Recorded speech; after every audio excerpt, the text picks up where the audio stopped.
भाई हैं वो बड़ा पॉजिटिव किरदार रहे हैं इसमें।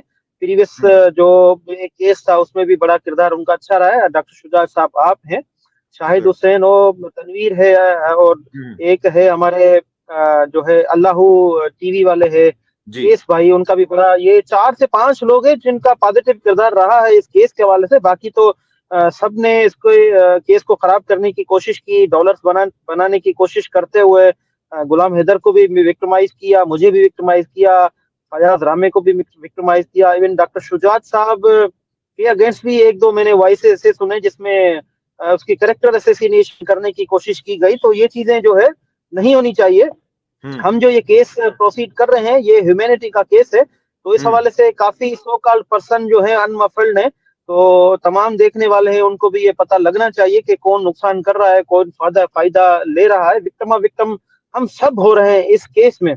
तो अब ये केस अपने पीक पॉइंट पर पहुंच रहा है। इंशाल्लाह अल्लाह पाक मदद करेगा कि हम जो है आगे इसको सही सिमत में लेके चलेंगे, क्योंकि जितने भी देखने वाले हैं वो यही एक्सपेक्ट करते हैं कि हमें रियल जो फैक्चुअल जो न्यूज है वो पहुंचे, असल हकीकत हम तक पहुंचे।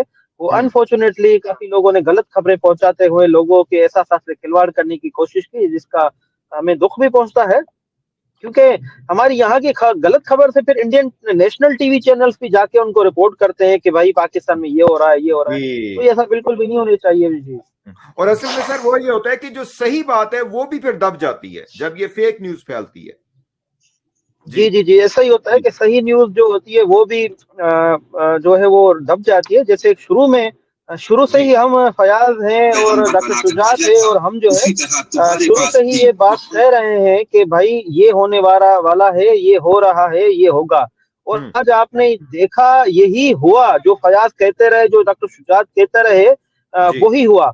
एक कॉल पर गुलाम हैदर पाकिस्तान में आया, लोगों ने फिर भी कहा कि गुलाम हैदर पाकिस्तान में नहीं है, झूठ बोल रहा है। फिर गुलाम हैदर से हमने वो वीडियोस बनवाई जिससे पाकिस्तान की रक्षा चल रहे हैं, पाकिस्तान के रोड टूटे फूटे, और पाकिस्तान की नहरें जो है, भाई सऊदी अरब में नहरें नहीं होती है वहां पर। तो हमने वो लोगों को दिखाया कि गुलाम हैदर पाकिस्तान में है। तो अब जाके लोगों ने वो एतबार तो किया, लेकिन फिर से ये कहना शुरू किया कि गुलाम हैदर घर में कहीं गुम हो चुका है। भाई उसकी वालदा ठीक नहीं है, मेंटली टॉर्मेट में है, उसके साथ बड़े मसले मसाइल हैं, वो बेरोजगार अभी हो गया यहाँ पर, वो सारी चीजें वहाँ पे वो खत्म करके आया। तो उसको थोड़ा सेट फ्री छोड़ा जाए। हमने खुद जानबूझ के उनको छोड़ा हुआ। हालांकि फयाज रामी और मैं हम राब्ते में होते हैं, हम डॉक्टर शुजात फयाज हम राब्ते में होते हैं, क्या करना है क्या होने वाला है, हम हर पल राब्ते में है। इंशाल्लाह कंजॉइंटली हम आगे चलेंगे। कुछ दिन हमने उसको छोड़ा हुआ, लेकिन जरूर कुछ दिन के बाद हम उसको फिर जो है टाइट करेंगे उसको, और फिर लेके चलेंगे इस्लामाबाद इंशाल्लाह। सर ये बिल्कुल राइट बनता है। फयाज भाई आपका आप बात कीजिए।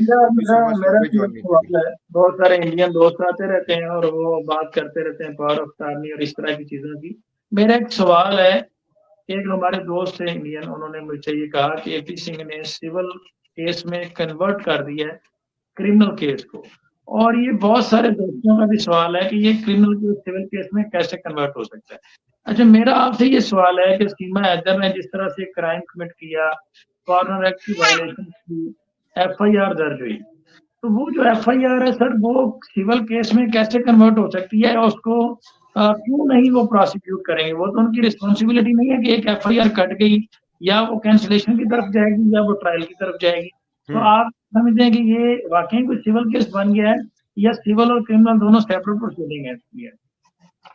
देखें, ये क्रिमिनल केस है, ये सिविल केस किसी भी सूरत में नहीं है। क्रिमिनल केस भी स्टेट की तरफ से है, और ये सिविल केस कन्वर्ट नहीं हो सकता है, किसी भी सूरत में कन्वर्ट नहीं हो सकता है, क्योंकि ये स्टेट का जो लॉ है वो ब्रीच हुआ है। तो इस हवाले से स्टेट खुद इसमें मुद्दई है। तो ये किसी भी सूरत में ये ऐसा लॉ है ही नहीं कि क्रिमिनल जो केस है वो सिविल केस में जाके वो कन्वर्ट हो जाए, ऐसा बिल्कुल भी नहीं हो सकता। हाँ, वो अपनी तरफ से कोई फ्रेश सूट फाइल कर सकते हैं एपी सिंह साहब से कि उनकी मैरिज जो है वो डिक्लेयर करने के लिए, डिक्लेरेशन के लिए वो जा सकते हैं। जैसे हमारे पास स्पेसिफिक रिलीफ एक्ट है, उनके पास ही सेम स्पेसिफिक रिलीफ एक्ट था, लेकिन उन्होंने फिर वो नया कानून स्पेसिफिक रिलीफ एक्ट 1962 का इंडिया ने खुद बनाया, लेकिन हमारे पास वही जो हमारे पास सक्सेशन से आया था ब्रिटिश गवर्नमेंट से, हमारे पास अभी तक वही चल रहा है। जैसे सेक्शन 42 के तहत हम डिक्लेरेशन फाइल करते हैं, इसी तरह अगर वो सिविल केस नया फाइल करना चाहते हैं तो फाइल कर सकते हैं, उनकी जो मैरिज है उसको वैलिड करने के लिए। बाकी जो प्रेजेंट जो केस चल रहा है सेक्शन 14 ऑफ फॉरेन एक्ट का, वो कभी भी कन्वर्ट नहीं हो सकता, ऐसा लॉ मौजूद नहीं है थ्रू आउट द कंट्री, वैसा हो भी नहीं सकता, क्योंकि प्राइवेट लॉ अलग होता है और पब्लिक लॉ अलग होता है। ये जो क्रिमिनल केस है ये प्योरली पब्लिक लॉ में आता है, प्राइवेट लॉ में कभी भी ये मिक्स नहीं हो सकता है। तो ये नया कोई केस मैरिज के हवाले से फाइल कर सकते हैं। सही बात, मेरा भी सर यही मानना था कि जो क्रिमिनल कार्रवाई है वो कोई भी चीज उसको तो नहीं रोक सकती, वो तो जो एक ऑफेंस हो गया वो तो ऐसा कोई कानून है ही नहीं, वो तो इम्प्लीमेंट होना ही होना है।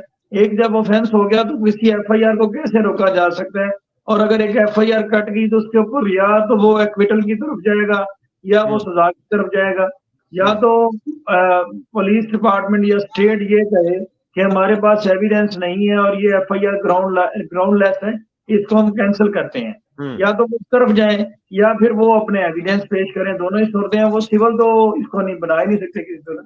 बहुत शुक्रिया सर आपका।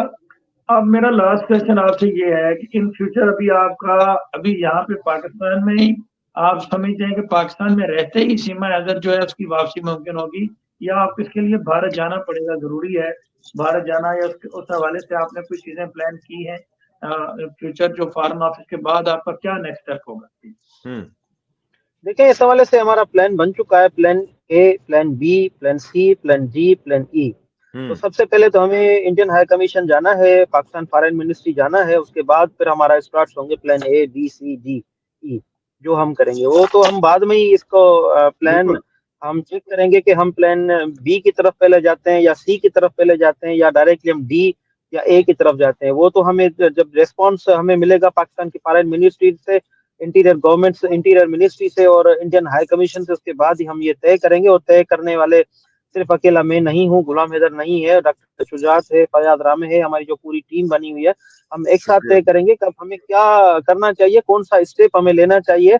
इसका हमने कम्युनिकेशन ये हुई, उसका आउटकम ये निकला या आउटकम ये नहीं निकला, उसके बाद जो है हम अपने प्लान एबीसी की तरफ से जाएंगे। लेकिन सबसे पहले हम जो इस्लामाबाद जाएंगे, बस कुछ दिन हम गुलाम हैदर को सेट फ्री करते हैं, उसके बाद इंशाल्लाह हम जाएंगे। तो प्लान हमारे पास बने हुए हैं, ऑलरेडी बने हुए हैं, तो उस पर हम जरूर अमल करेंगे इंशाल्लाह। जबरदस्त। ये सर एक अहम सवाल है, एक चीज होती है जैसे हर चीज के लिए कोई लिमिटेशन होती है, तो ये कोई ऐसा मामला तो नहीं कि ये भारत में कोई टाइम बार तो नहीं हो रहा कि एक स्पेसिफिक टाइम में हमने भारत पहुंचना है, या प्लान बी जिस तरह से आपने बताया हमने प्लान बी के लिए कोई लिमिटेशन होगी या सी के लिए, तो इसमें कोई ऐसा सिनेरियो तो नहीं है कि कहीं हम टाइम बार हो जाएं, या कोई ऐसा अभी हमारे पास टाइम है इस हवाले से या नहीं है? जी जी बिल्कुल, इस पे लिमिटेशन जो है अप्लाई नहीं होगा ला, क्योंकि ये कॉज ऑफ एक्शन हुआ है और हम विद इन टाइम है। और ये जो हमारा जो प्लान हिंदुस्तान की तरफ है वो उसमें कोई लिमिटेशन हमारी हिट नहीं होगी, लिमिटेशन लॉ हम पर अप्लाई नहीं हो गया, क्योंकि हमारा जो ये जो प्लान बी सी डी है ये बड़ा हमारा सेंसिटिव है और इसको हमने प्री प्लान बनाया हुआ है। लॉ को हमें मद्देनजर रखते हुए statutory law of the Pakistan का जो प्रेसिडेंट्स हैं, जो the decision of the apex court है, और साइमल्टेनियसली जो इंडियन का स्टैट्यूटरी लॉ है, जो प्रेसिडेंट्स हैं, और उसके बाद हम जो जितने भी लॉज हैं, जिसका इंटरनेशनल लॉज है, रूल ऑफ रेनवे के तहत हिंदुस्तान जिनका सिग्नेटरी है रेक्टिफाइड, पाकिस्तान सिग्नेटरी है रेक्टिफाइड है, और उसके बाद हम रूल ऑफ रेनवे के तहत वो जाके हमने वो सारा प्लान बनाया हुआ है, लेकिन इसमें लिमिटेशन लॉ अप्लाई नहीं होगा। आई सी। सर आप क्या मुझे पता है आप फैमिली के साथ ट्रैवल कर रहे हैं और बहुत ही शॉर्ट नोटिस पे आपने टाइम निकाला। आप अगर 1-2 मिनट हैं, इकरा ने भी हमें ज्वाइन किया है। इकरा, सबको पता है कि इकरा की जो अंडरस्टैंडिंग है इस सारे मसले में आउटस्टैंडिंग है, आई वुड से। जैसे रोशन भाई 10 आउट ऑफ 10 स्टार्स के मुस्तहिक हैं, फयाज भाई हैं, इकरा भी मेरी नजर में इसी तरह है, क्योंकि वो चाइल्ड प्रोटेक्शन के हवाले से जो उनका पॉइंट ऑफ व्यू होता है वो बहुत अच्छा। तो इकरा आप कीजिएगा। मेरा सर आपसे सिर्फ एक सवाल है, वो इस वक्त वो ये है कि काफी ज्यादा जो हमारे इंडियन ब्रदर्स एंड सिस्टर्स जिनकी हम बहुत इज्जत करते हैं, लेकिन इस हवाले से जो भी कोई आवाज उठा रहा है, जो भी कोई काम कर रहा है, उनकी हम बहुत इज्जत करते हैं, बट हमारा पॉइंट ऑफ व्यू ये है कि लीगल स्टेप से ही ये मसला हल होगा, और उसमें जो इनपुट है वो रोशन अजीम साहब की तरफ से आनी चाहिए, और वो ही देते हैं। इसमें आपको पता है कि कुछ हमारे बहुत जबरदस्त किस्म के वकला सामने आए हैं, जिसमें लोकेंद्रा साहब हैं, लोकेंद्रा कुमार, और बाकी भी कुछ 1-2 और भी लोग थे, अमिता मलिक जो है उन्होंने भी वो किया। तो वो बार बार ये हमारे सामने आ रही थी बात कि जी उनको पावर ऑफ अटॉर्नी मिलना चाहिए, कुछ नहीं। मेरा जो भी अगर आप इस पे रिस्पांस देना चाहें कि ये सारे जो स्टेप्स हैं, जो मुझे जहां तक पता है कि वो आपकी नजर में है, you have a plan for that, लेकिन ये है कि अप्रोप्रिएट टाइम पे ये सारा आप करेंगे जैसे ही आप मूव फॉरवर्ड करते हैं, ताकि केस के ऊपर कोई असर ना पड़े। यही आपका सर वो है ना, तो इस पे आप क्या रिस्पॉन्स देंगे? डॉक्टर साहब, जितने भी इस केस में इन्वॉल्व हुए हैं, जिसमें जो आप लोकेंद्र साहब कह रहे हैं, कुमार जी, साहब, लोकेंद्र। साक्षी है और अमिता है, या दीगर जी और भी जो वुकला हैं, हमने इस केस को ज्वाइन किया या ज्वाइन करना चाहते हैं, जी, वो सब काबिल इज्जत हैं।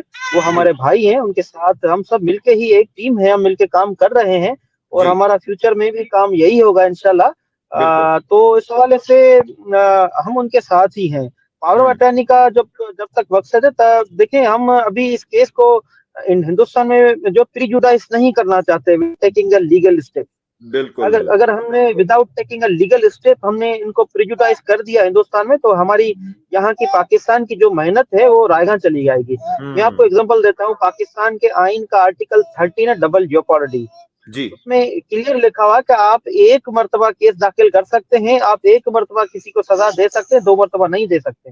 इसी तरह मैं आपको उनके क्रॉस सेक्शन भी बता देता हूँ, जिसमें सिविल प्रोसीजर कोड का सेक्शन 11 है, जिसमें आपका लिमिटेशन एक्ट का सेक्शन जो है, जो आर्टिकल जो है 45 है, और आपका जनरल क्लॉज एक्ट का सेक्शन 26 है, और इसी तरह जो है क्रिमिनल प्रोसीजर कोड का सेक्शन 402 है।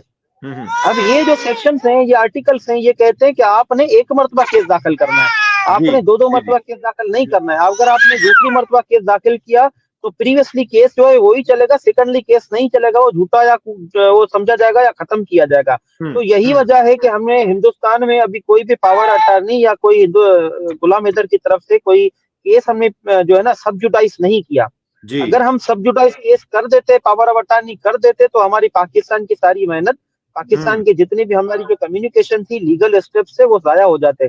अगर उनके हिंदुस्तान में केस दाखिल करने के बाद सब्सिक्वेंटली अगर हम हिंदुस्तान जाते हैं, जो केस फाइल करते हैं, तो वो फाइल नहीं होता सकता था, वो डिसमिसल की तरफ चला जाता, क्योंकि पाकिस्तान का लॉ और हिंदुस्तान का लॉ वो सेम ही है, वही सेम जनरल क्लॉज एक्ट, वही लिमिटेशन एक्ट, वही कानून शहादत एविडेंस एक्ट, आपका जो है वही सिविल प्रोसीजर कोड जो है, वो सही लॉ वही है, लॉ कोई चेंज नहीं है।